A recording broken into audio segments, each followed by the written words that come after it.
స్వాగతం సర్వేషాం సమస్త సన్మంగళాని భవత్తు. రోజుకొక మంచి శుభాషితం కదా మనం చెప్పుకుంటున్నాం. అలాగే ఇవాళ సుభాషితం ఏంటంటే, ఆహార నిద్ర భయమైథునంచ సామాన్యమేతత్ పశుభిర్నరాణాం ధర్మో హి ఏకః అధికో విశేషః ధర్మేణ హీనః పశుభిర్ సమానః.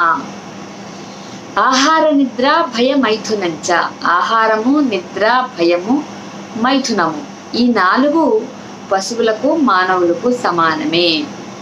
సామాన్యమేతత్ పశుభిర్నరాణాం, పశువులకు, నరులకు, మానవులకు ఈ 4 కామన్గా ఉంటాయి.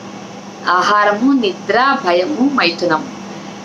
అయితే వాటికి మనకు ఒక చిన్న తేడా ఉంది. ఏంటంటే అది ధర్మో హి ఏకః అధికో విశేషః. అవి పాటించలేనిది, మనం పాటించగలిగేది ధర్మం ఒక్కటే. ధర్మో రక్షతి రక్షితః కదా.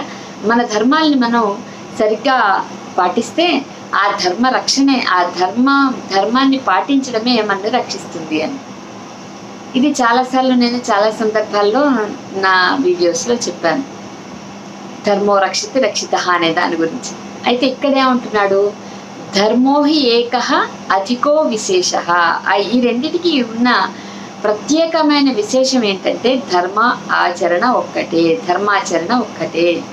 పశువులు ధర్మాన్ని పాటించలేవు, మనుషులుగా మనం ధర్మాన్ని పాటించాలి. ఒకవేళ మనం పాటించలేదనుకోండి, వాటికి మనకు తేడా ఉండదు. ధర్మో హి ఏకః అధికో విశేషః ధర్మేణ హీనః పశుభిః సమానః. ఒకవేళ మనం పాటించలేదనుకోండి, మనం వాటి కేటగిరీలోకి, వాటి విభాగంలోకి వెళ్ళిపోతాం. ఆ జాతిలోకి మనం కూడా కలుస్తాం. సో ఆ జాతికి వేరుగా ఉంటారా, ఆ జాతిలో కలుస్తారా అనేది మీకు మీరే నిర్ణయించుకోండి. ఎందుకంటే ధర్మో రక్షతి రక్షితః కాబట్టి ధర్మాన్ని రక్షిస్తే అది మనని ఖచ్చితంగా కాపాడుతుంది. ఓకేనా అండి?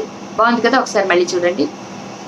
ఆహార నిద్ర భయమైథునంచ సామాన్యమేతత్ పశుభిర్నరాణాం ధర్మో హి ఏకః అధికో విశేషః ధర్మేణ హీనః పశుభిః సమానః. స్వస్తి. ధన్యవాదాలు.